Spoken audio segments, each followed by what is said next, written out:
I'm sorry, but I don't want to be an emperor. That's not my business. In this world, there's room for everyone, and the good earth is rich and can provide for everyone. The way of life can be free and beautiful, but we have lost the way. Greed has poisoned men's souls, has barricaded the world with hate. We think too much and feel too little. We think too much and feel too little. More than machinery, we need humanity. More than cleverness, we need kindness. Without these qualities, life will be violent. And all will be lost. All will be lost. Do not despair. The hate of men will pass, and dictators die. Dictators die. And the power they took from the people will return to the people. Will return to the people. Let us all unite. Let us fight for a new world, to do away with greed. Now let us fight to free the world, to fulfill that promise. Let us all unite. Hi, folks. Welcome to the Corporation Nation. I'm your host, Clint Richardson. This is a pre-recorded show that will, or should, be aired on Friday, the 29th of November. Happy Thanksgiving to all. My guest today is Walter Graham of the Fluoride Action Network. We're going to be talking about, obviously, we're going to be talking about the fluoridation of water and the use of fluoride in the dental industry and in so many products. Fluoride, of course, is an invisible toxin, mostly taken for granted because it's usually, it's out of sight and kind of out of mind. Even myself, until the last couple days, I haven't thought much about fluoride, and yet I realize, of course, that the water supply here in Utah is fluoridated. And again, it's just not something you think about. You know about it, you feel like you can't do anything about it, and yet Walter has done something about it, and that's why he's here today to share his efforts. You know, fluoride flows freely through the public water supply of the United States, many other nations out there, with full support of government experts and bureaucrats. Its origins are, as a healthful additive to both public drinking water and with the dental industry. But when you examine the history of it, how this actually happened, we certainly have a cause for concern. When you put the puzzle pieces together, about the history of how fluoride ended up in the water supply and in the dental industry, well, it's a very wonderfully devious history indeed. It's the purposeful and desired exposure of the common man to an unnecessary neurotoxin and poison. This conspiracy, if you will, involves not quite who you'd think. The Mellon Institute of Industrial Research, who first suggested adding fluoride to the water supply, the Atomic Energy Commission, the Manhattan Project, the first atomic bomb, the Cold War, the University of Rochester, the Kettering Laboratory, Edward Bernays, to seal the deal as the father of public relations propaganda. Of course, the Environmental Protection Agency is nowhere to be found. And most importantly, it involves the aluminum industry, of which fluoride is a byproduct. We're not talking about pharmaceutical-grade fluoride here. We're talking about simply a poisonous byproduct of the aluminum industry, from Reynolds to Alcoa to the Aluminum Company of America. Well, I'll tell you what, let's bring on Walter Graham. And again, Fluoride Action Network. Welcome to the show, Walter. Thanks for having me, Clint. Absolutely. So how did you get involved with all of this in the first place? I mean, what possesses a man to go out of his way to actually try to help the rest of his fellow humans to actually fight against this ridiculous addition of fluoride into the water supply? Well, I'm living in Northern Ireland, and they announced that they were going to start putting this in the water system. And my children were smaller at the time, and I didn't want them being drugged. I didn't want them being drugged through the water system. This didn't seem smart to me. And at the same time, I had heard about fluoride when I was a small kid. And I know people who had challenged this, and I'd been doing pharmaceutical marketing at the time it came here. And there's one main rule of pharmaceutical marketing, and that's all drugs have side effects. There's no such thing as a drug. You can't name a drug that doesn't have multiple side effects. And yet here was a drug, which was in toothpaste and mouthwashes and all this kind of stuff, and the government was claiming that it had 0 side effects. That's a lie. Automatically, that's a lie. And anybody who's in pharmacology knows that's a lie. So I knew something was wrong. I then started going to councils because we were told that we had a 3-month consultation period for the councils of Northern Ireland to decide whether they wanted this at the end of the 3 months. So myself and a small group of other citizens went around to all the councils in Northern Ireland on the same night as the health board showed up to say how great this was. At the end of the 3 months, we had 25 out of 26 councils vote against it. We had the 4 area health and social services councils against it. We had the large civil servants union against it. We had 2 farmers unions against it. We had virtually everybody against this. But that didn't stop them. They said that they didn't care what the council said. They were going to go ahead and do this anyway. And at that point, I then organized the councils into a coalition of councils, or I helped organize them into a coalition of councils, and I was elected as the PR information officer for all the councils in Northern Ireland at that point. And I started organizing citizens, and we started marching on the Capitol building. And that's really what brought it to an end. We started marching because there were 2 towns which were fluoridated and had been for about 30 years. So I set up citizens groups in both those towns, and then we organized marches on Parliament. And we did a number of marches on Parliament. Then we marched on the Health Board. Then we did a march down Royal Avenue, which is the major road in Belfast. And it got on television each time, and then on the radio, and then the newspapers, and it started to kill them. So just to stop the pain, they just backed out and said they wouldn't do it. And they took it out of the 2 towns which were fluoridated. So the whole of Northern Ireland at this moment has no fluoride in its drinking water. Now, Ireland is separated by a border, correct? It's Northern Ireland and Ireland. What about the rest of Ireland? Well, that's the problem. The south of Ireland is fluoridated. They have fluoride, and they've been having it added for 50 years. And the amazing thing, they have higher cancer rates than we do by 40% in some cancers and double in others.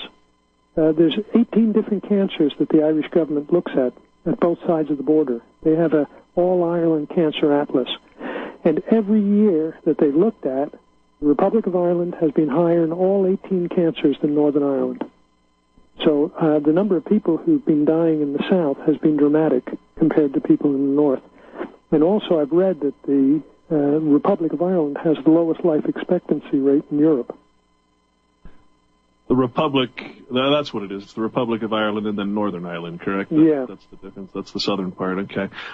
Now, is there also higher incidence of fluoridosis of the teeth? Dental fluorosis. Osteoporosis, that type of thing? Yes, osteoporosis is higher in the Republic of Ireland. In fact, as far as I know, a study has come out that shows that they have the highest osteoporosis rate in Europe. They have the highest virtually in everything. It's unbelievable. But the dental fluorosis, which is the one side effect that they do admit to, which is white flecks and brown stains that appear horizontally across the teeth, and it dissolves the enamel off the teeth. So it's actually taking the enamel off the teeth. And these white flecks are not just white flecks. There's thousands of little holes that have been dissolved through the enamel of the teeth. And the government admit that any area that they fluoridate will have 50% of the population will now have this dental fluorosis.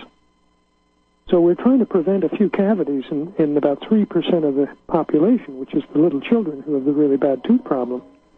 And instead we've traded off 3% having a few cavities for 50% having this dental disfigurement, which is a physical deformity. And not only that, but the teeth are the only visible part of the skeleton. We're gonna take a quick break here, and we'll be right back and finish that.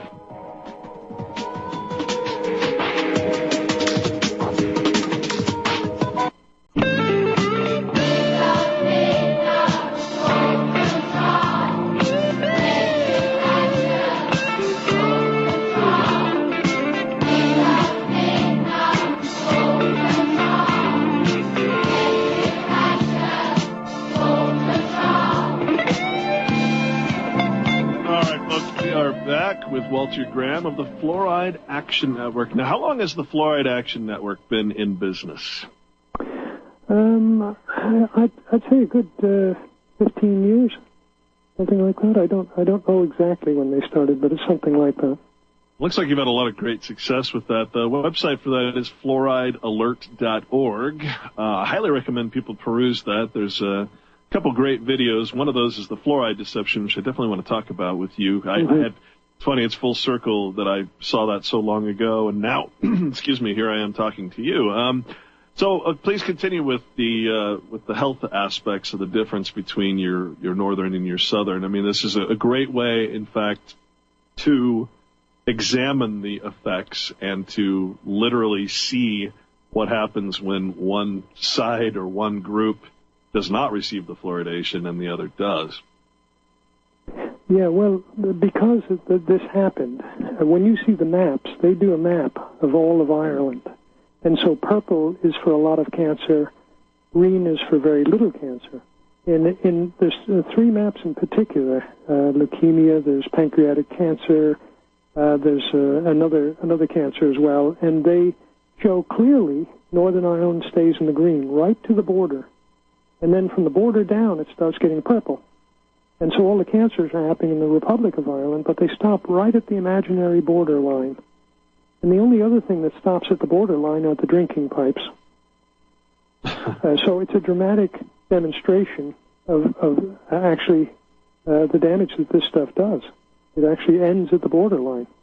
We're the same people. We're on the same piece of land. We breathe the same oxygen. Genetically, we're just exactly the same, and yet somehow they're all dying like flies down in the Republic, and we're healthier in the North. Well, obviously that's a prima facie observation. Of course. Is there anything else that could be causing it? Is the question? I mean, it's a pretty obvious foregone conclusion, but is there anything else that could be responsible for that? Well, the Irish government, it's their maps, they haven't come up with another explanation. Wouldn't you think they'd be kind of curious? Sure, I would have thought they'd done some study by now. Have they acknowledged it at all? Well, they acknowledge it because I put it in the papers, I put it in the magazine articles, so they've been forced to acknowledge it. But that they don't explain it. They just say it's nothing to do with fluoridation, but they can't explain it. So you're a bit of a thorn in their side, I'd say. Well, I'm doing my best. And what we've really done is we've joined the rest of Europe, because 98% of Europe have actually either banned this in law or rejected it outright. So there's almost nowhere in Europe that does this except the Republic of Ireland now. So what are those statistics in America? Do you happen to know? I think the last I've heard, you're 60% fluoridated. 60% of all your communities are fluoridated, but people keep taking it out as other people put it in. Like Portland, Oregon, as you know, 6 months ago, they had it taken out. Austin, Texas, I think 6 months before that had it stopped. So there's different victories happening all the time in America. They're not trumpeted, nobody tells you about them, but there are a lot of communities who are fighting to get this stopped. And that's true of the rest of the world. Israel just banned water fluoridation about 3 months ago. There's been a number of places in Canada. You've got Calgary. They stopped it about 8 months ago. And about 2 months after that, I think it's Windsor, large city in Canada, they stopped it. Same things happened in Australia. Queensland in Australia, they allowed them to vote on it for the first time, and everybody voted it out. So now 500,000 people for the first time in Australia, in Queensland, no longer have fluoridated water. And I've heard of a large city in New Zealand that just voted it out as well. So I think this is on the downside. It's going down right now. The acceptance of this it's past its sell-by date.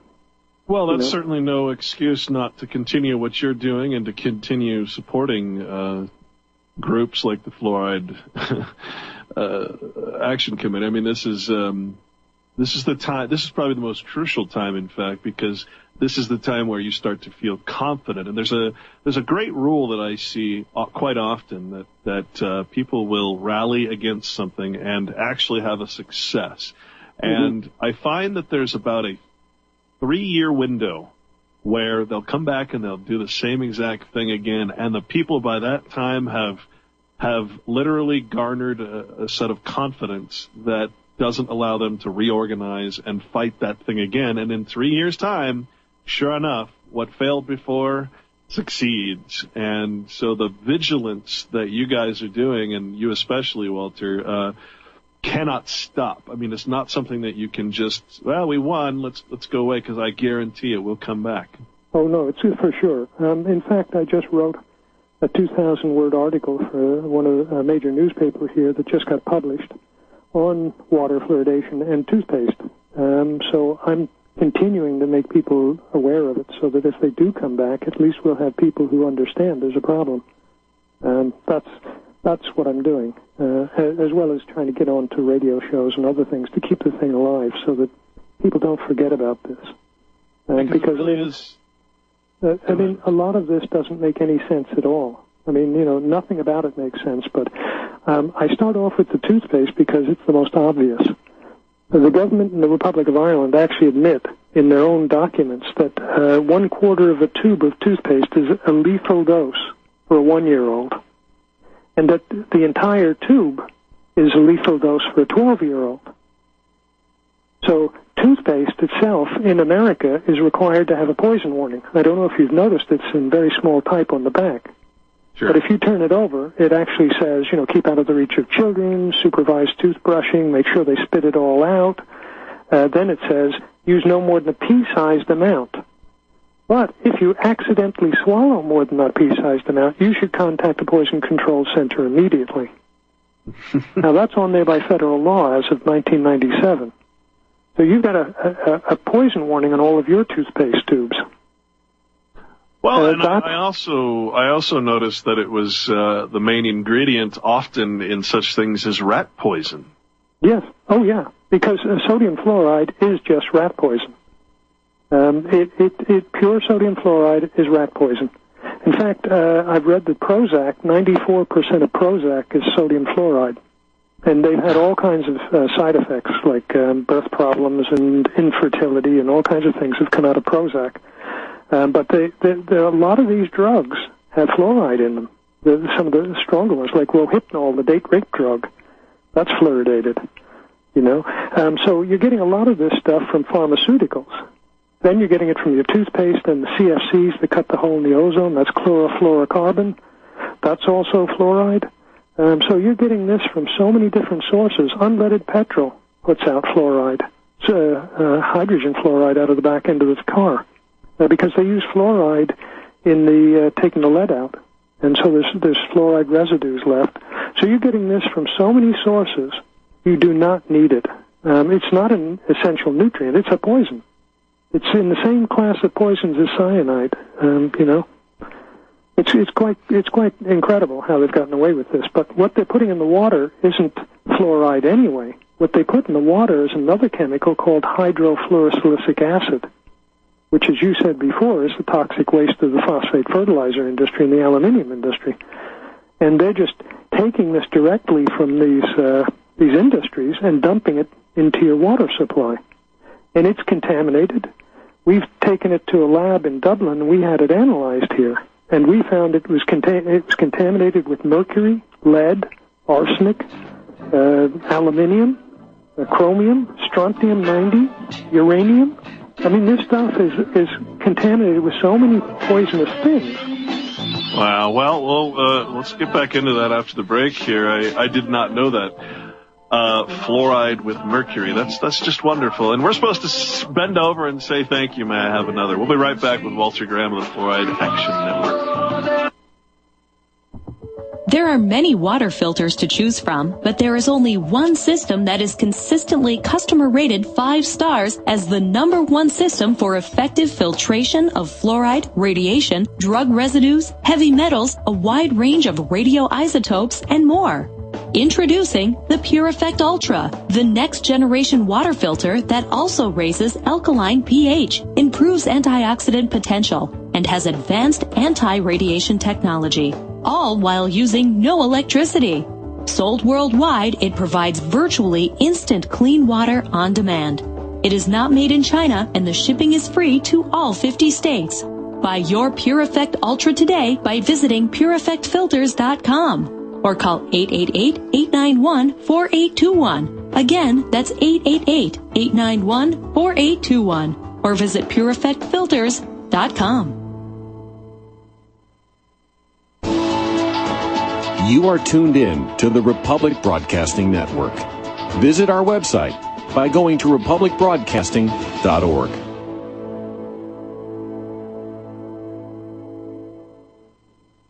John Statmiller here. Sometimes in life you get lucky. Well, today is your lucky day.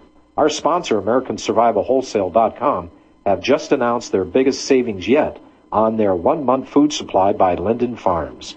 This great 1-month pack includes over 360 servings based on 2,000 calories per day. While supplies last, you'll get 1 free month of long-term emergency food entrees when you buy 3. This is a massive savings of $600 on a 4-month supply. Again, AmericanSurvivalWholesale.com is giving you buy 3 months, get an additional 1 month of food free.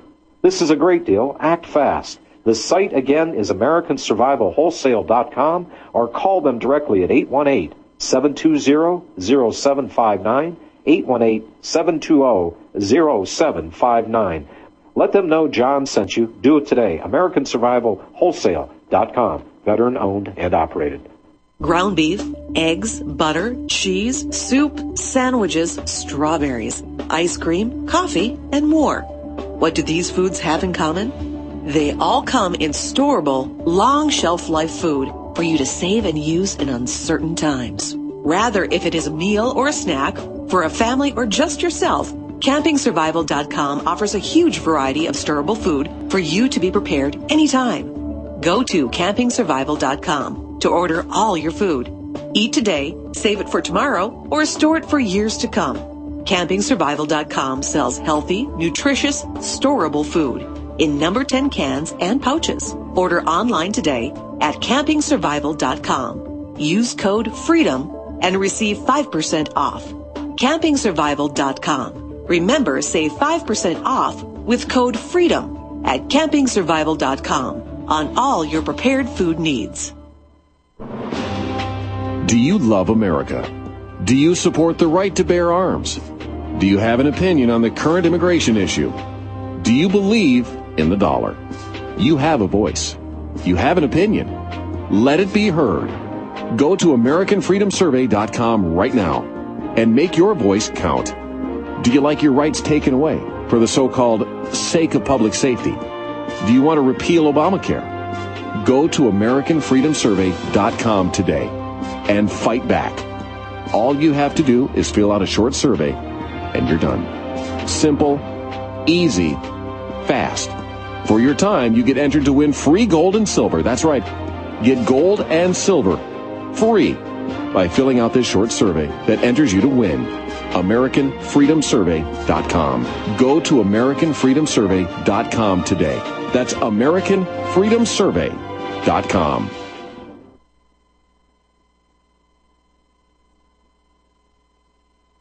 It is like a finger pointing away to the moon. Don't concentrate on the finger or you will miss all that heavenly glory. All right, empty your mind before. You are in the Corporation Nation radio program here on Republic Broadcasting Network. I'm your host, Clint Richardson. And with me today is Walter Graham of the Fluoride Action Network. Now, Walter, when you were describing all these toxic ingredients, or I should say chemicals that just happen to be, were you actually testing the fluoric acid that was actually before it was put in the water, or were you testing the water? No, it was from a water treatment plant. It was the actual acid before it was put in the water. And so we had it analyzed to see what else was in there. And we came up with 38 different chemicals, or 28 different chemicals. Can you say that list again for me?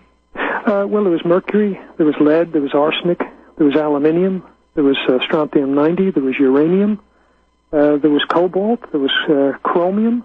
This stuff is laced with so much stuff, and a lot of it radioactive, because they're getting this from phosphate rock. They break phosphate rock down for the fertilizer.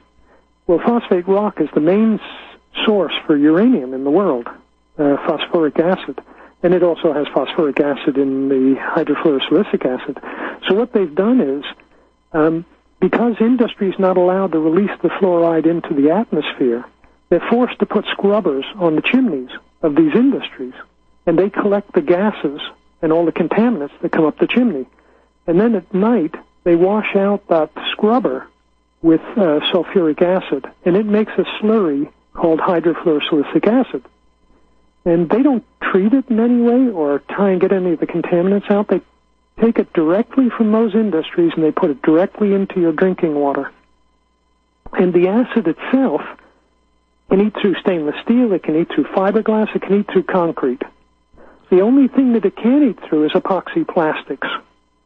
So when they transport it, it has to be in an epoxy plastic container, and or the tanker has to have an epoxy plastic lining to prevent it from eating through the tanker. And in fact, you had a spill in Florida a number of years ago where the acid, on its way to a water treatment plant from Florida, it had a small pinhole in the epoxy plastic lining, and the acid ate through half-inch steel plating side of the truck. It dribbled down, and it dissolved the axle and the back tires off the truck, and it split open. And the acid spilled all over the highway, and it dissolved the highway instantly. And 2,000 homes had to be evacuated around that truck because they were terrified if it became airborne, it would have killed everybody in the area.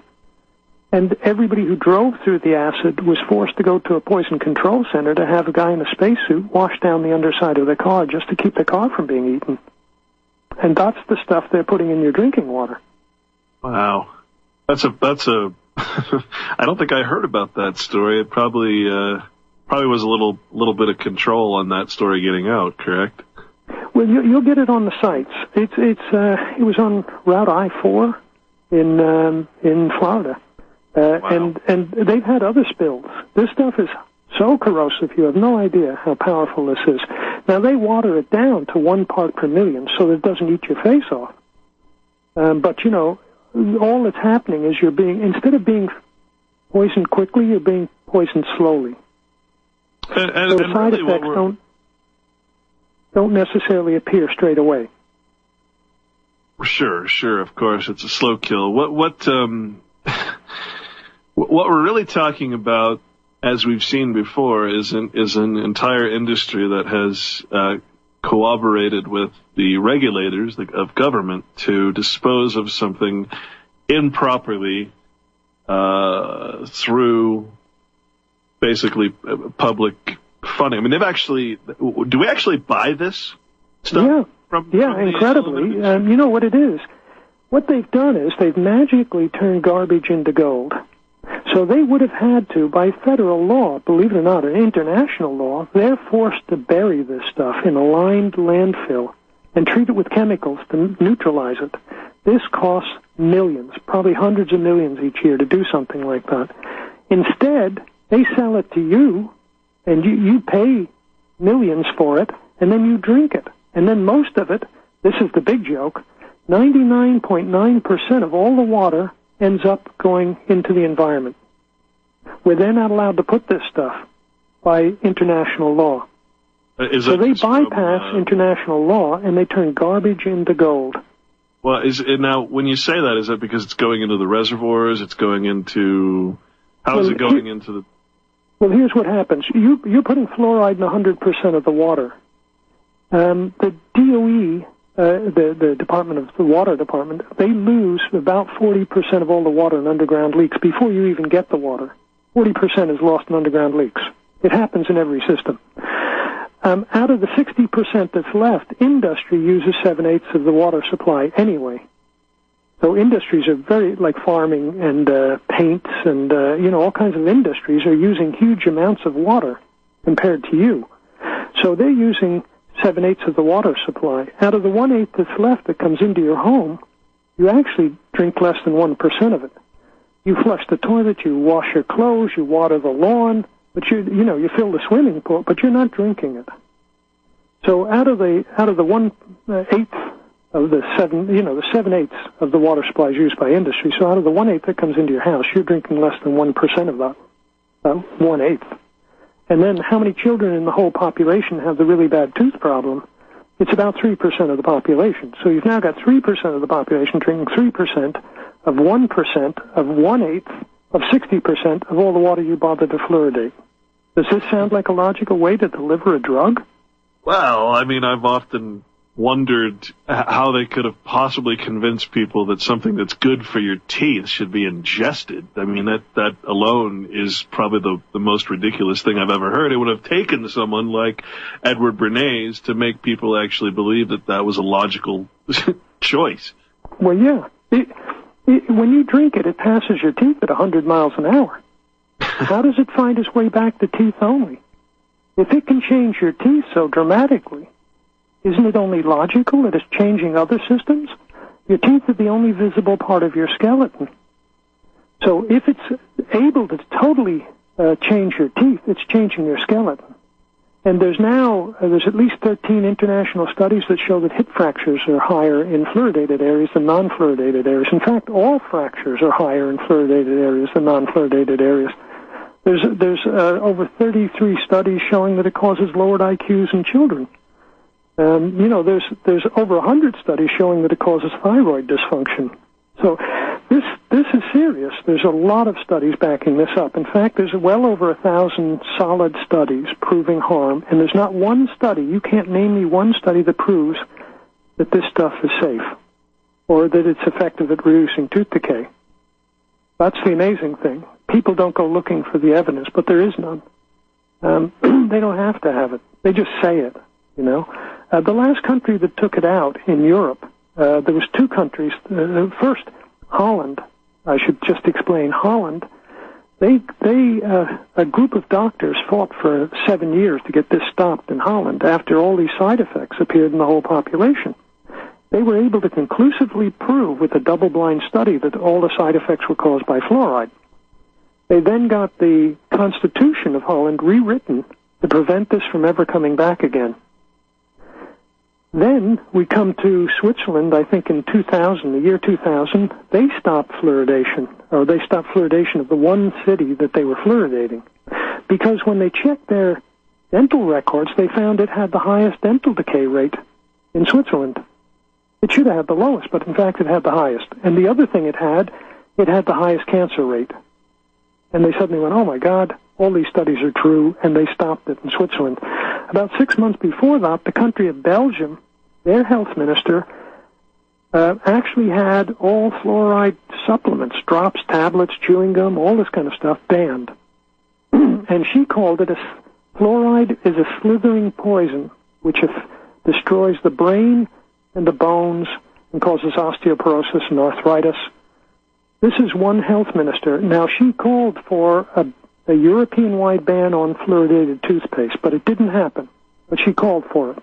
But they actually passed into law, and they banned all fluoride drops, tablets, chewing gum, the whole works in Belgium. And yet you're still drinking this stuff. Well, and again, you said Israel, the Supreme Court of Israel recently decided that it was a bad stuff, and they're going to be banning it. I mean, what's it going to take to get America on board with? I mean, obviously, there's a lot of groups here that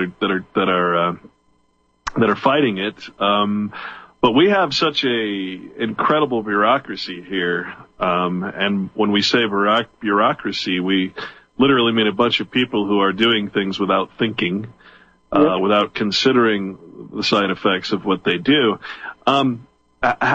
What is Fluoride Action Network? Is that the largest group out there fighting? It sounds like you guys have had a lot of success. I highly recommend people. It's fluoridealert.org if you haven't seen it. A wonderful website. Sounds like we're going to go to a break, so we'll be right back, Walter. We'll talk about the Fluoride Action Network.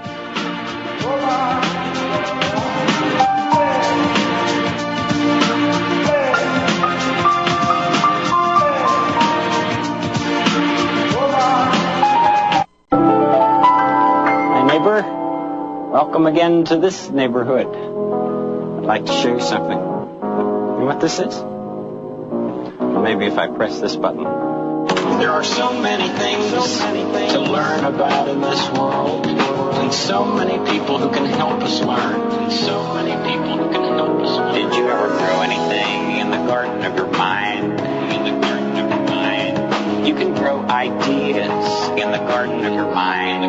All right, folks, welcome back to the Corporation Nation radio program. Again, Walter, let's talk about the Fluoride Action Network. Now, one of the things that you guys did, and I find this just really amazing, again, is because the first time I ever really understood how horrific this whole thing was an interview that I saw quite a while ago, many years ago, probably 8 years ago, I don't know, called The Fluoride Deception. It was about a half-an-hour interview with a gentleman named Christopher Bryson, who was a reporter, I think for the BBC, and he stumbled upon this, and his book, which I think is The Fluoride Deception, was a major exposure of this. So, and you guys were apparently, now that I find out, part of the group that actually did that interview. So why don't you tell us about the site and Mr. Bryson as well? Well, you've already told people about the site. I highly recommend it because it covers history, it covers the latest campaigns, it'll cover everything that you need to know to fight this, and you can download information and videos that could help you in your fight. Christopher Bryson is a BBC correspondent, and he still got his job. He didn't get sacked, and he didn't get sued for that book. And in the book, he's telling you that government is actually working in conjunction with industry to get rid of their industrial waste through the water system. That there is no use for this stuff, and any scientist who stands up against this industry or who speaks out ends up getting attacked and losing their jobs, which is, he names off one doctor that I know of, which is Phyllis Moulinex, who lost her job after she proved conclusively to the university or the institute that she worked for that fluoride caused damage, including cancer. So she was then suddenly sacked. So he covers this in the book, and he also covers the sort of general history of the fluoridation and the involvement of Edward Bernays, the father of PR, public relations. He started off promoting fluoridation, the idea, the whole concept of fluoride being good for you and good for your teeth. It's not true. None of it's true. But that's what they've been doing. And Christopher Bryson's book goes into all that detail, and he's very convincing because he gives you all of the documents to back up everything he's saying. So it's a powerful book, and I would advise everybody out there to get it if you want to know more about fluoridation and what you're drinking. One of the things he talked about was a gentleman named Harold Hodge, I guess, who was a real important figure. And he turns out to be the chief toxicologist in the Manhattan Project. Yeah. And at the time was injecting radioactive plutonium into people to see what would happen. I mean, it was this, scientific study. A lot of things are done in the name of science that obviously shouldn't be done. But this is the interesting part to me. And if we take ourselves back to the pre-World War II, we find out that in order to create the atomic bomb, that the production of that requires massive amounts of fluoride. What a revelation that is. Yeah, it's part of the process of breaking down uranium, to make the bomb. And so you end up, you have a huge amount of fluoride used. And the problem for the Manhattan Project was that I think it was DuPont. It was one of the big chemical companies. I'm fairly sure it was DuPont. They got slapped with a lawsuit from a bunch of farmers around their plant, because they used to just pump out the fluoride in gases and into the rivers and stuff, and all the cattle started dying of different cancers, and so did the people around the plant, and they started suing. Also, the crops started to die, and so the farmers started litigation. That's what brought it to a head, and that's why Edward Bernays was brought in to try and convince everybody in America that this is a great product and that it doesn't do any harm. But in fact, the exact opposite is true. They've known for since the 1800s that fluoride's a really virulent poison. And they've had disasters before in history, with fluoride. The Deneur fog, which was in Chris Bryson's book, was talked about. So they've had a lot of disasters with this stuff. There is nothing positive about fluoride, Certainly if it has a poison warning on your toothpaste tube, you know, and we're talking very small amounts. Do you know how much is in the whole tube? It's 1/5 of a level teaspoon. That's how much is in the entire tube. And that's a lethal dose for a 12-year-old. Wow. 1/3 of a level teaspoon is a lethal dose for an adult. And it doesn't matter what size you are. It'll kill you. And there's no antidote to fluoride. That's another amazing thing. Well, it's an acid, once you take it in, the only thing they can do is pump your stomach and give you plenty of calcium, because fluoride reduces your calcium levels as well. So as you're taking in fluoride, your calcium is going down in direct proportion. Do you suppose that is the reason that they started putting calcium carbonate in so many products? It could be. I wouldn't be surprised. I mean, I have in front of me one of the studies out of China. China did a series of studies that proved that fluoride reduced children's IQs dramatically. And one of these studies, I've got it in front of me now, and the first line of the study says, "It has been reported that fluoride can penetrate the fetal blood-brain barrier and accumulate in cerebral tissue before birth, thereby apparently affecting children's intelligence." Well, wait a minute. We're putting something in the water that can jump the fetal blood-brain barrier and accumulate in cerebral tissue of a fetus? I mean, can we be doing this? It's insanity what's going on. It's just the population are not looking at this, and they're not looking at how illogical this is. Because, you know, they're saying they're giving you 1 part per million, but then once they put it in the water, they automatically put it into your boiled potatoes. They put it into your rice.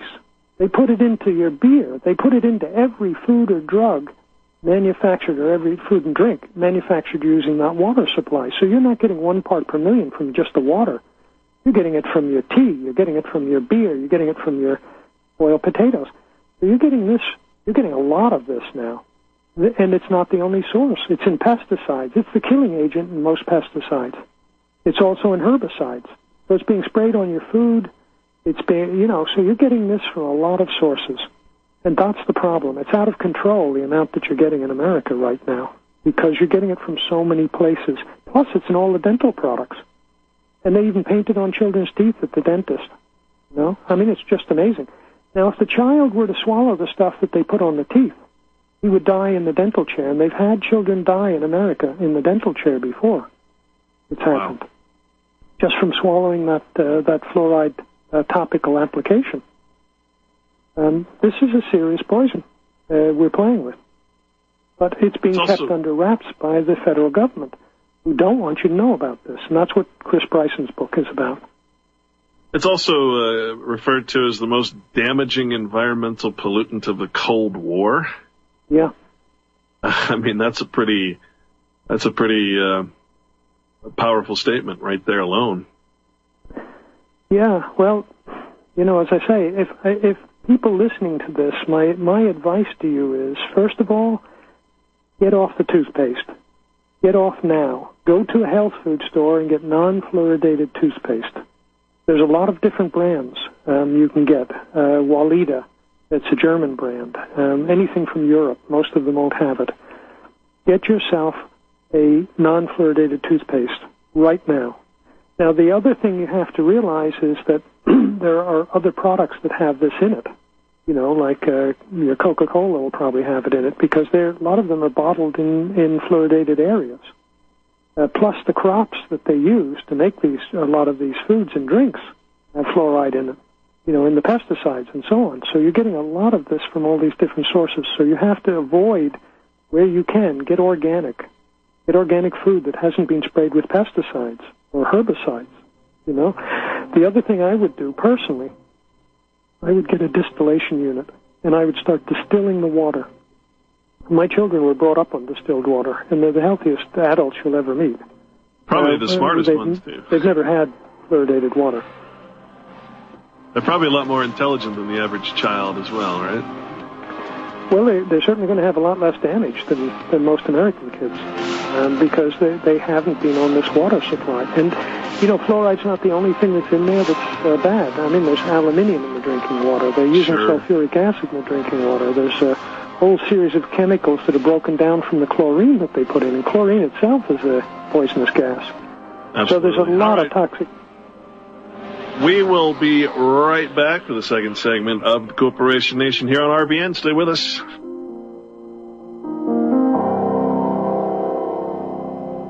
Soldiers, don't give yourselves to brutes. Men who despise you, enslave you. Tell you what to do, what to think, and what to feel. Who drill you, diet you, treat you like cattle. Don't give yourselves to these unnatural men. Machine men with machine minds and machine hearts. You are not machines, you are men.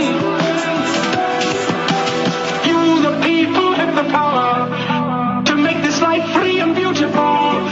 Let us use that power to make this life a wonderful adventure.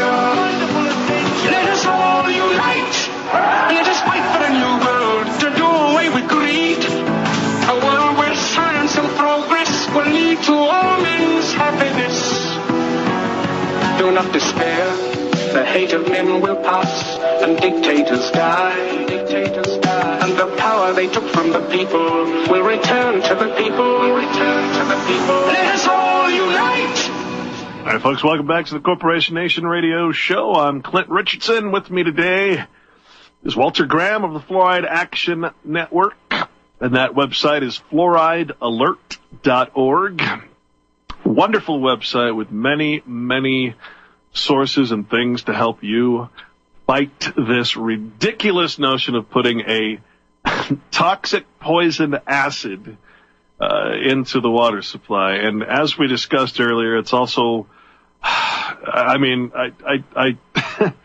it's the pollution collected from the fertilizer and aluminum industry, including not filtered, including such things as mercury and strontium and all kinds of really bad radioactive things that is dumped into your drinking water supply. It's just what a concept that is, all to save hundreds of millions of dollars in cleanup for these aluminum companies. What an amazing fact. Couple quick facts for you. More people drink fluoridated water in the United States than in the rest of the world combined. What's wrong with the United States, huh? What's wrong with us out here? Wine and grape juice made in the U.S. have very, very high levels of fluoride pesticide. You enjoy your Welch's grape juice? And your wine, for that matter. In Europe, fluoride was once prescribed as a drug to reduce thyroid activity. That's right. And did you get that, folks? Fluoride was once prescribed as a drug to reduce thyroid activity. Now, what happens, sir, when thyroid activity is reduced? Well, your thyroid's essential for all kinds of systems in your body. Growth systems, and when you have low thyroid activity, you suddenly lose energy. Things start to change for you. You start becoming unbalanced. So they have to supplement with synthetic thyroid. And you see, there's the other thing that doesn't get talked about. As this stuff does this damage, say, it's really the chemical industry that's putting this in, right, with the use of your government. They're getting rid of their toxic waste. But as people get sick, as they get their thyroid dysfunction, or they get their bone disorders like osteoporosis and arthritis, what do? They go to the pharmacy and they buy pharmaceuticals. It's the same industry. So not only do they make you sick, but they make a huge profit on all of the drugs you take, trying to get rid of the side effects that they've given you through the water supply. I mean, that's just my theory. It's a very good theory. I tend to agree with you that the whole thing is set up as a problem reaction solution, typical Hegelian dialectic. I mean, you can't make money off pharmaceuticals unless people are sick. It's simple as that. And then if you look at the dental end of this, why are dentists fighting so hard to put this in? I mean, when you go to your mechanic, does he tell you how to fix your car? No, of course he doesn't, because if he told you how to fix it, you'd never go back to him. You wouldn't need to. So why would you believe that a group of dentists want to put something in the water supply that if it worked, it would put them all out of business? Does that sound logical? Of course not. The dental fluorosis I'm telling you about is dental disfigurement that your child now has for the rest of his life, and it requires caps and veneers. If he had a few cavities, it would have been maybe 150 pounds, $50, and they would have been fixed for life.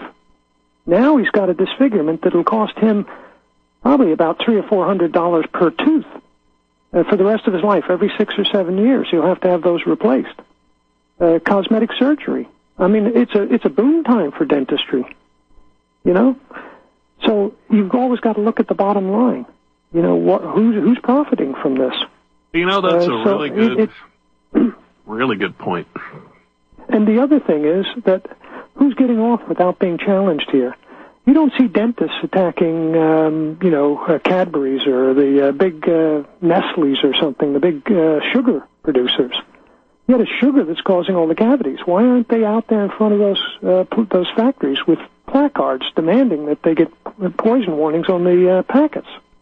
No. Instead, they put something in the water system, and they tell you that it's going to reduce the tooth decay that's being caused by the sugar industry.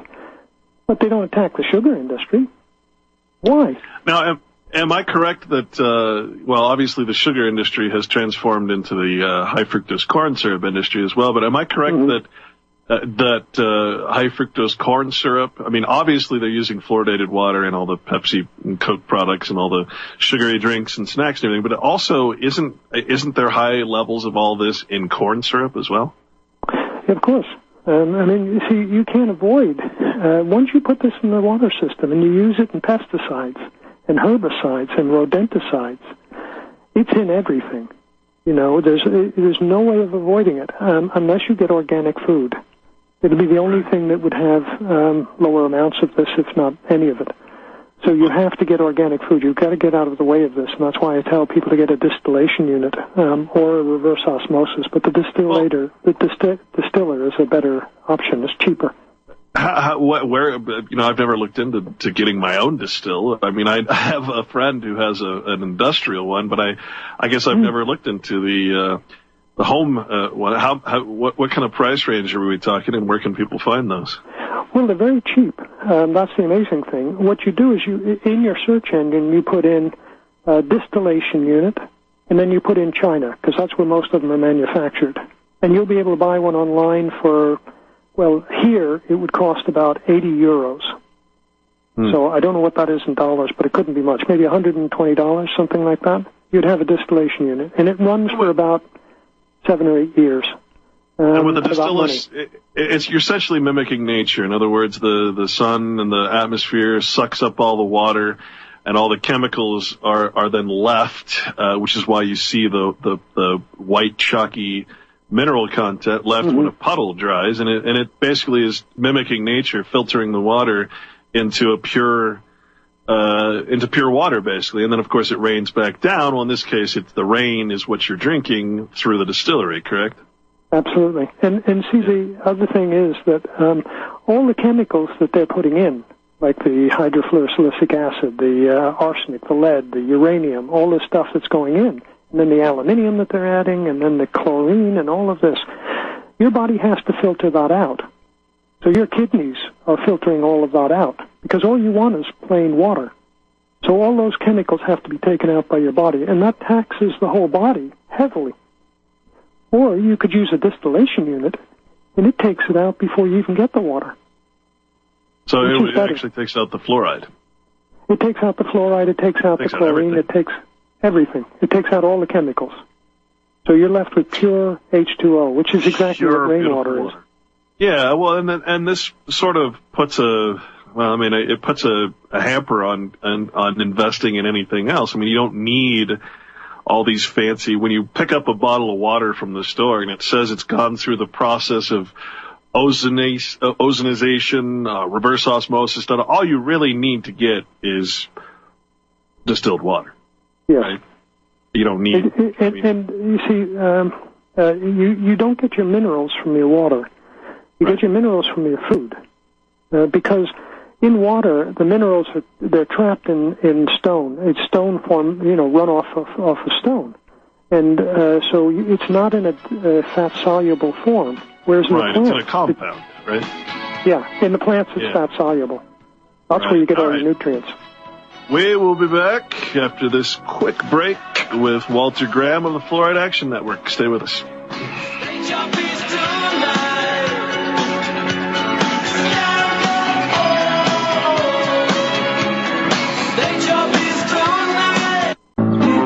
Did you see the frightened ones?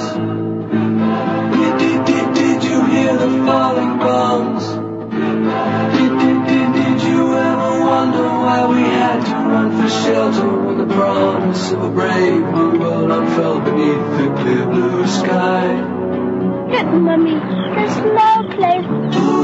Chaos theory, hurricane control, advanced, pulse, massive ionospheric heaters, storm-absorbing supergel, nanoscale weather machines.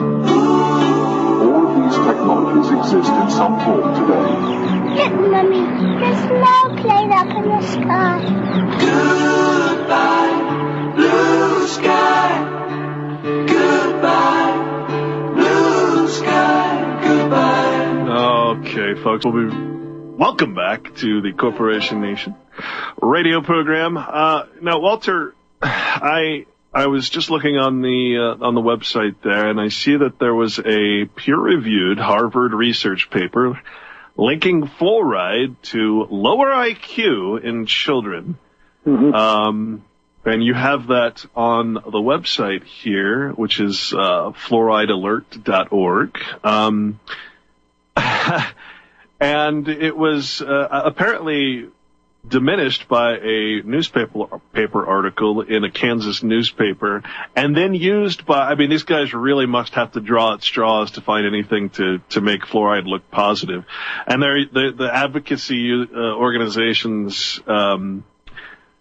think tanks and private associations, in other words, lobbyists, are using that, not the research paper itself, but the actual Kansas newspaper article as an influence on decision makers. I mean, that's how desperate they are.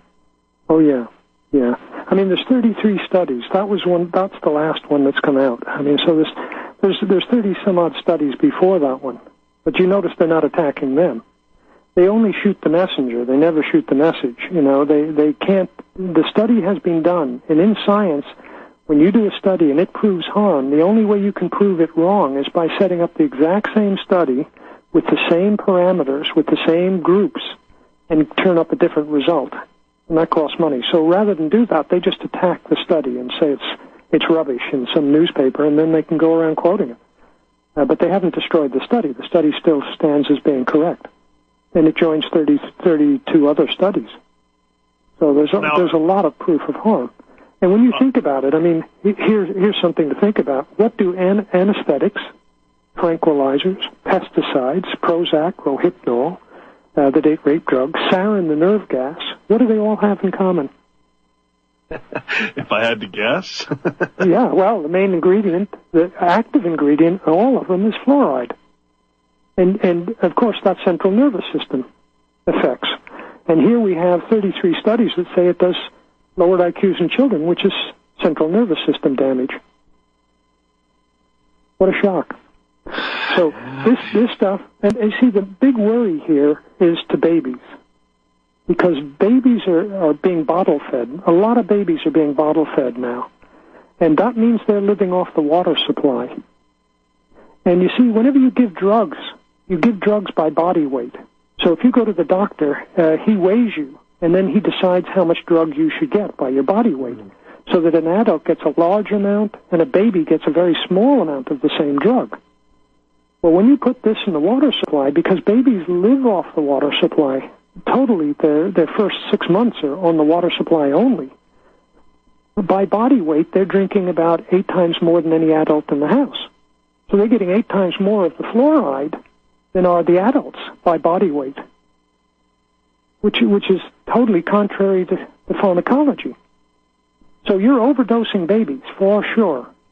And that's a European report has come out actually stating that. A 2011 report has come out stating that babies are now being heavily overdosed in fluoridated areas.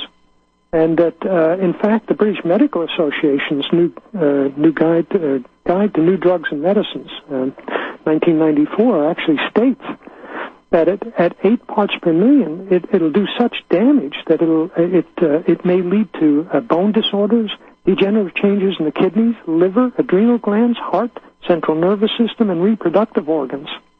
That's at 8 parts per million. How many people out there are getting 8 parts per million? Probably most of them. They just don't know it, because there's no way of knowing. Once it's in the water, it's in everything. And then it's in all the pharmaceuticals. Then it's in the pesticides sprayed on your food. It's in the CFCs that are raining down on you right now. Unleaded petrol puts it out. It's in everything. So a lot of people are getting over 8 parts per million every day, for sure. And this is the British Medical Association's own guide.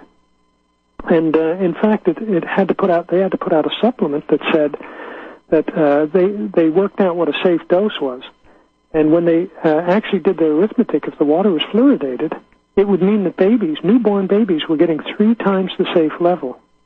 And a 14-pound baby would be receiving 6 times the safe level. Babies are at risk because they don't have a full immune system up and running. They don't have, their brain isn't fully formed.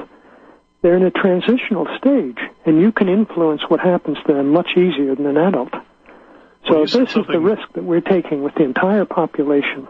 You said something very important there, that babies do not have an immune system. In fact, according to my research, they don't have an immune system till at least, and that doesn't mean that it's there yet, but they don't have an immune system that can fight off things until at least 1 year old. So for those folks out there that are getting their children vaccinated at 6 months old, their bodies do not have the capacity to create the antibodies desired in a vaccine, even if a vaccine actually worked.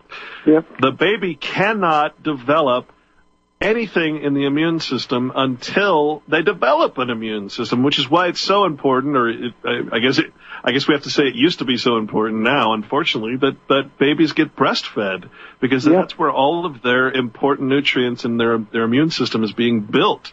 And now, I mean, am I correct that these formulas that are coming out are actually made with fluoride or fluoridated water as well? That's part of the problem, you see, and they are. And the other thing you've got to look at is that breast milk, a mother who drinks fluoridated water at 1 part per million will put out 100 times less out of her breast milk. So there's some mechanism within the human body of a woman to protect the fetus or the baby, newborn baby, from fluoride.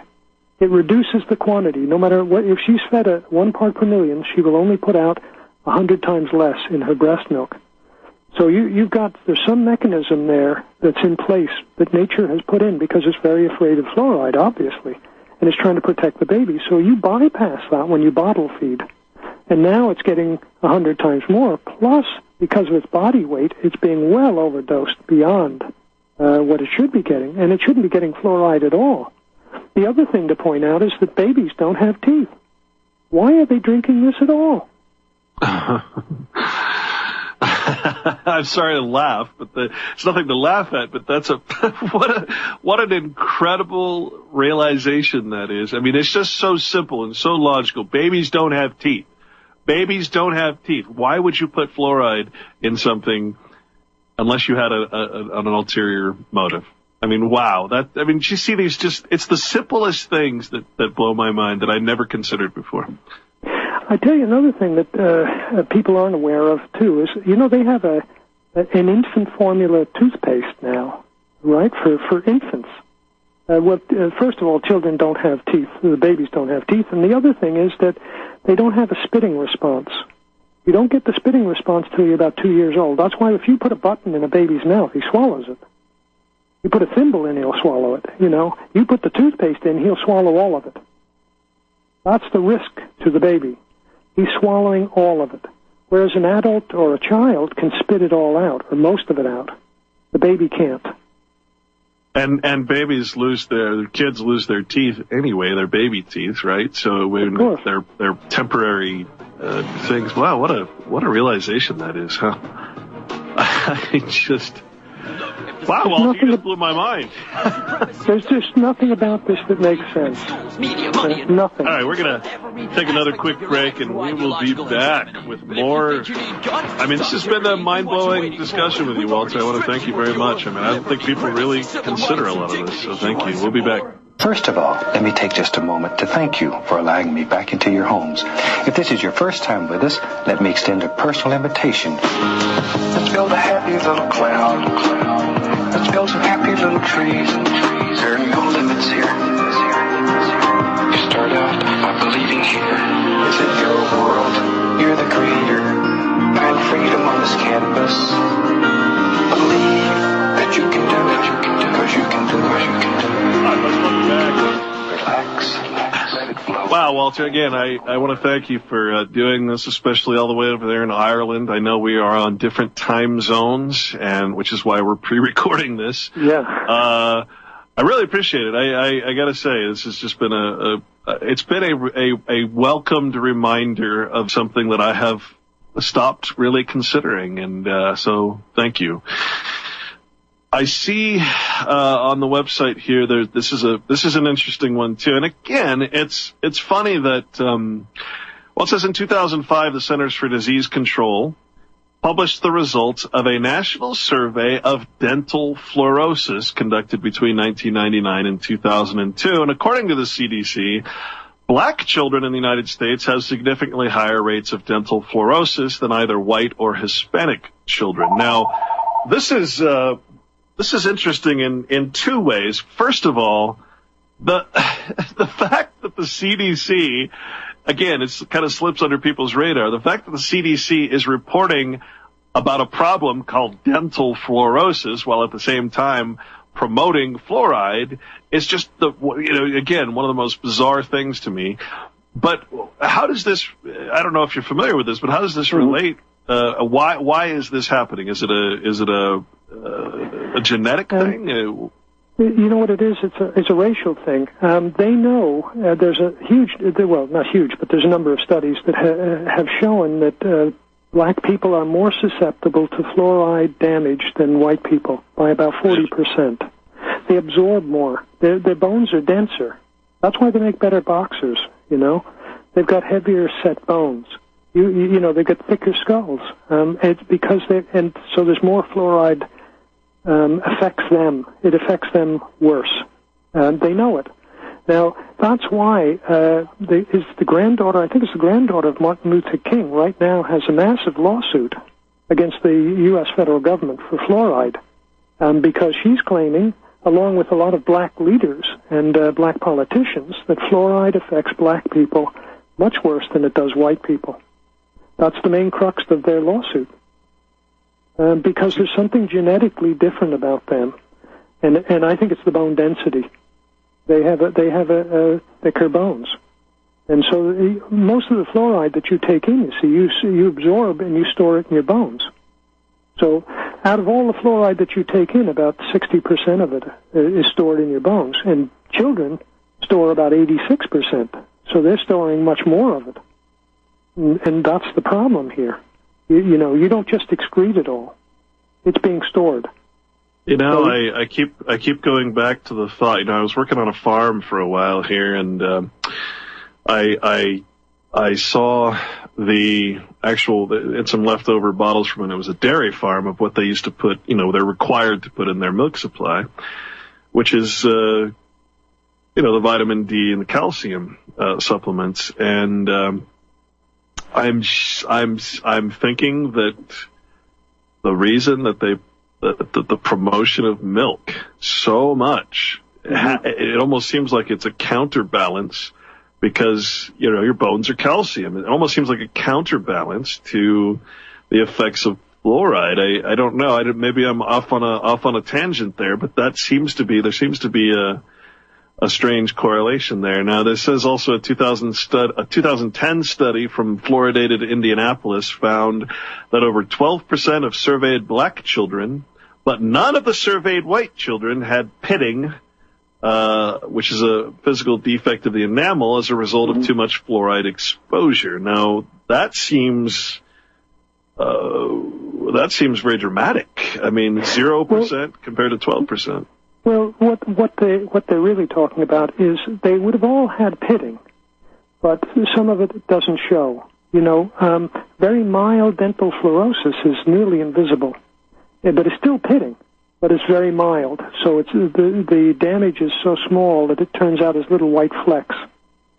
But the more you absorb, which apparently the black people are absorbing more, then they are getting worse dental fluorosis. So for them, it's brown stains, and it's the actual removal of the enamel off the teeth. So they get much worse pitting. If you took a scanning electron microscopic shot of their teeth, it'd look like the moon. There'd be craters all over their teeth, and that's caused by fluoride.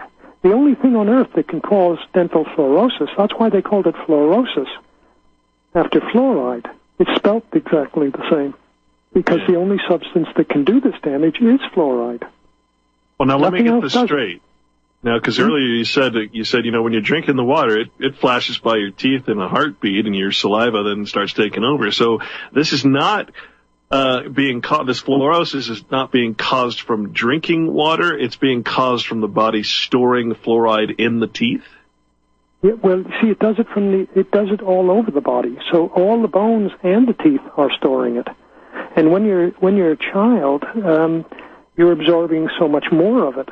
So it does more damage. The damage to your teeth is actually done before you're 11 years old or 12 years old, because that's when your second teeth are being formed.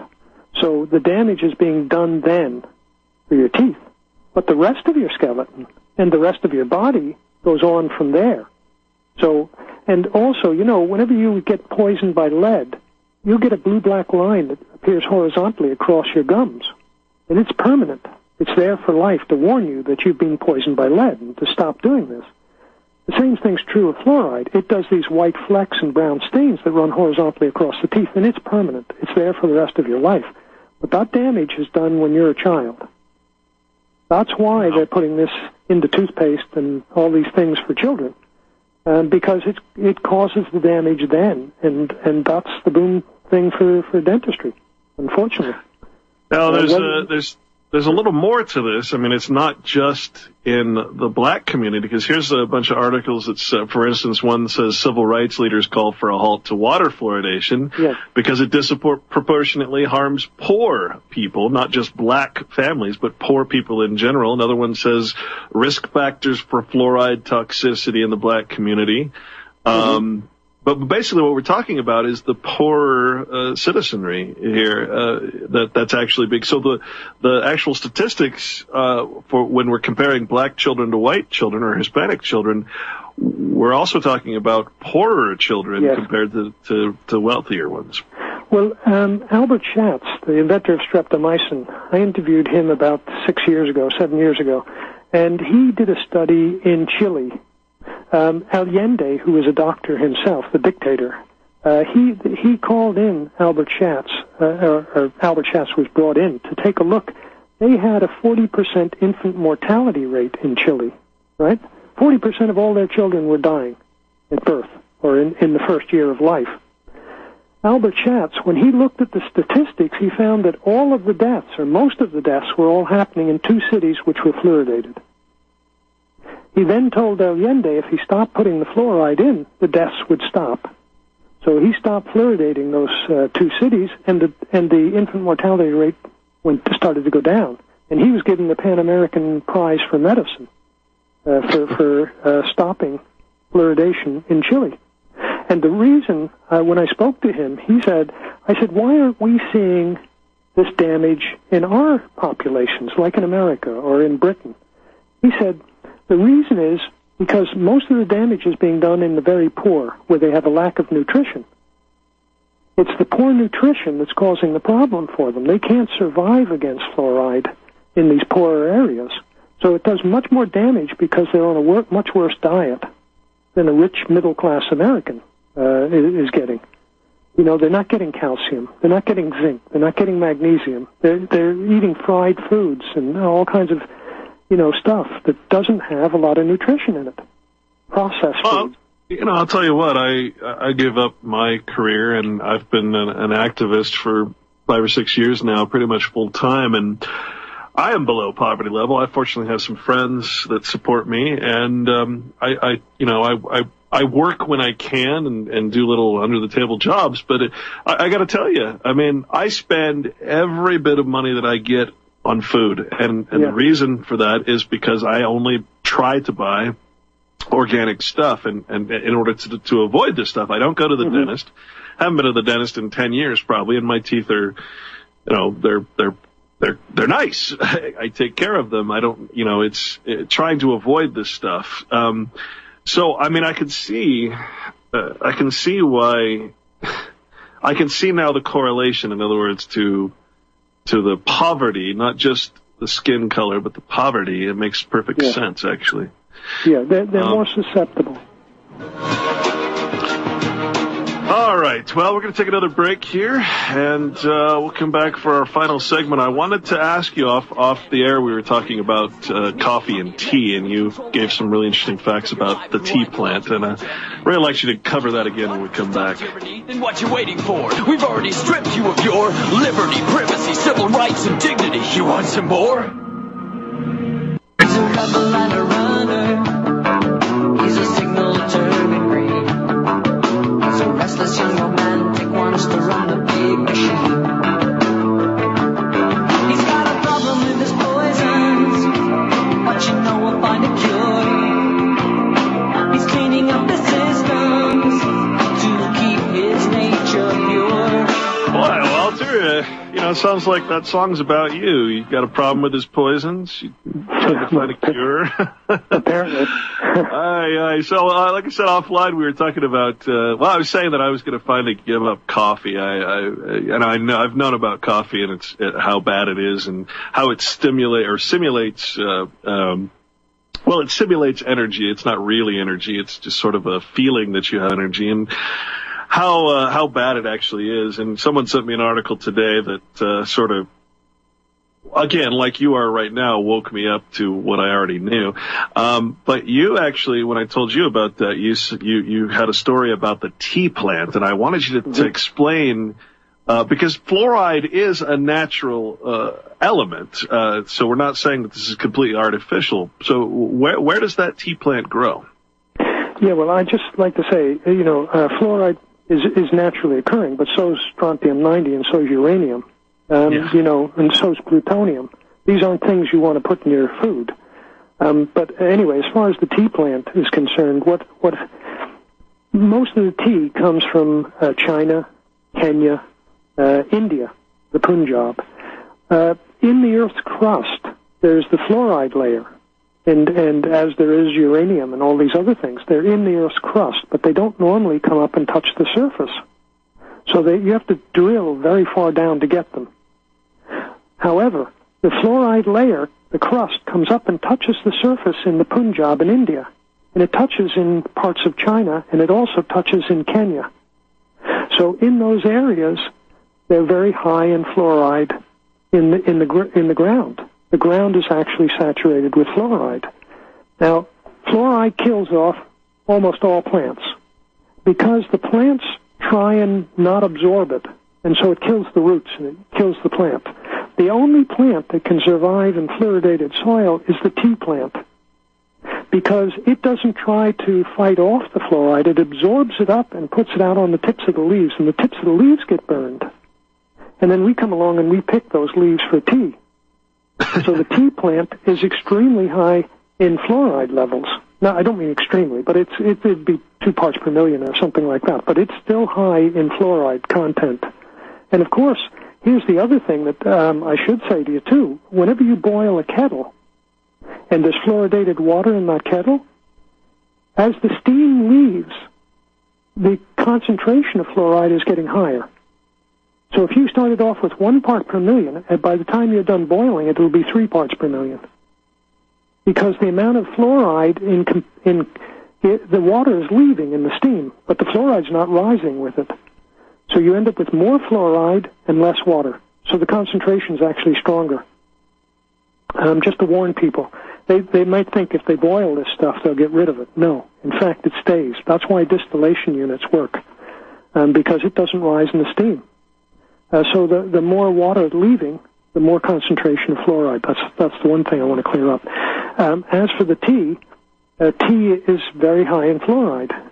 So if you're taking tea at all, if you're really totally addicted to the stuff, put in half the cup of milk, because at least then there's some calcium for it to bond to.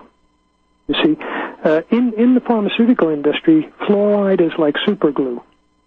It'll take two chemicals that can't join together under any other process, and if you put fluoride in there, it'll automatically join them together and make them much more toxic, much more powerful than they were before.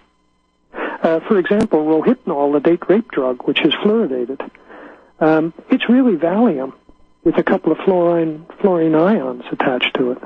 And suddenly it goes from being a pretty innocuous drug as Valium to being a super drug that makes you hallucinate and date rape and all this other stuff. And now it's Rohypnol. So fluoride can bond chemicals together. That's what the pharmaceutical industry really use it for. That's why they can't afford for you to attack this, because it's a cornerstone of a lot of their processes. But in the tea, as I say, tea is very high in fluoride because the only plant that can survive in really fluoridated soil in these fluoridated parts of the world is the tea plant. So you're getting a lot of fluoride whenever you take tea. And a lot of people boil the kettle before they even make the tea. And then they're using fluoridated water. And the tea plant already has fluoride in there. So it's a fairly heavily fluoridated drink. So it's being mixed in with the chlorophyll of the plant. I mean, it's in the blood of the plant, basically. Yeah, and it's on it really gets, the plant has learned to survive by pushing it out on the tips of the leaves. And the tips of the leaves get burned by the fluoride. And then we come along and we pick them and we make tea out of it. Because we're so smart. Yeah. Hey, listen, Walter, do you have any other websites or contact information that you wanted to get out before we come to the end of the show? No, I mean, I really just push everybody to the fluoridealert.org because it's a comprehensive site, and it does everything that's, you know, and that really, it gives everybody a good basis to go on, you know. I mean, if people wanted to contact me, they could do it through you. You know, they could send you an email, and you could pass them on to me, and I'd be glad to answer any questions if anybody has any. Sure. Well, let's end the show by pretending that truck that spilled and leaked all over the Florida highway finally made it to its destination, which obviously was going to be some municipality in Florida. Mm-hmm. Now, from what I've heard, when they introduced this stuff into the water supply, it's a lockdown. I mean, you have to wear special protective clothing, and you have to. I mean, tell us do you happen to know the process of when they actually put it into the water, what they have to wear, and all the safety? Oh yes, I've seen it. It's quite extraordinary. First of all, the truck itself has poison warnings on it. It has acid warnings that will lead through anything. So already that this is skull and crossbones. They'll be telling you that this is really toxic. When they bring it up to the facility, they take off one of those hitches where they put it into like your oil tank, but a smaller hitch than that. The guy who handles that has to be in virtually a spacesuit. He's in goggles. He's got a helmet. He's got a cloak. He's got a hood. He's totally covered from head to foot. He's got, as I say, the epoxy plastic coat. He's got epoxy plastic pants, epoxy plastic boots, everything. Before he can just take the hose and attach it to the hitch, put it into the water treatment tank, and then he just clicks over two little arms, and then they turn on the acid. Now they've made all of these tanks that hold it are either epoxy plastic lined or epoxy plastic. And they're even surrounded by reinforced concrete, because if this stuff ever gets loose, it'll eat everything, and they know it. It's the most corrosive acid on Earth. It's more corrosive, believe it or not, than sulfuric acid. Wow. So it'll eat through anything. As I say, epoxy plastic's the only thing that can contain it. And they're putting this directly into your drinking water. And they have to be very careful not to spill any. In other words, they probably don't let it get in contact with the air at all. It just has to go right into the water. It has to be direct. They can't afford for it to be. If it becomes airborne, the people in that facility will be killed. Wow. Hydrofluorosilicic acid, if it evaporates, becomes poison, a poison cloud. That's why 2,000 homes had to be evacuated around that truck spill. Because if it had become a cloud and moved into their neighborhood, it would have just killed them, and they knew it. In fact, 50 people, the first 50 people on the spot, the ambulance workers and the police who got there first, 50 of them were taken off to hospital. 35 of them with serious stuff, with inhalation problems and burns, just from being in contact with the air from this stuff. So nobody touched it. If they had touched it, it had just done phenomenal damage to them. And as I say, all the cars that even ran through it had to get to a poison control center, and a guy in a spacesuit had to wash the car down with chemicals just to save the car. And the highway had to be dug up. They had to bring in diggers and dig up the entire highway because it dissolved the highway. And now the highway was toxic waste. So it had to be taken to a lined landfill somewhere and buried and treated with chemicals. My goodness. That's the highway. And that's what they're putting into your drinking water. That's what they're putting in your drinking water. I guess I only have one more question, Walter, and it's not directed at you, strangely enough. It's directed at whoever's listening to this right now. My question is, why are you sitting on your butt and not doing anything about this? Now, you can go to fluoridealert.org, and there's a couple petitions. Now, I'm not a big fan of petitions. I know that they don't really have much legal weight, unfortunately, but this is a central organization of people who are looking to end this, and you can be a part of that and actually get on your feet and do something about it. There's the End Federal Fluoridation of Public Drinking Water petition and a professional statement to end fluoridation. Walter, I want to thank you again for all your work and what you've done. I didn't realize you were such a hero. Neither did I. Thank you very much. All right, take care.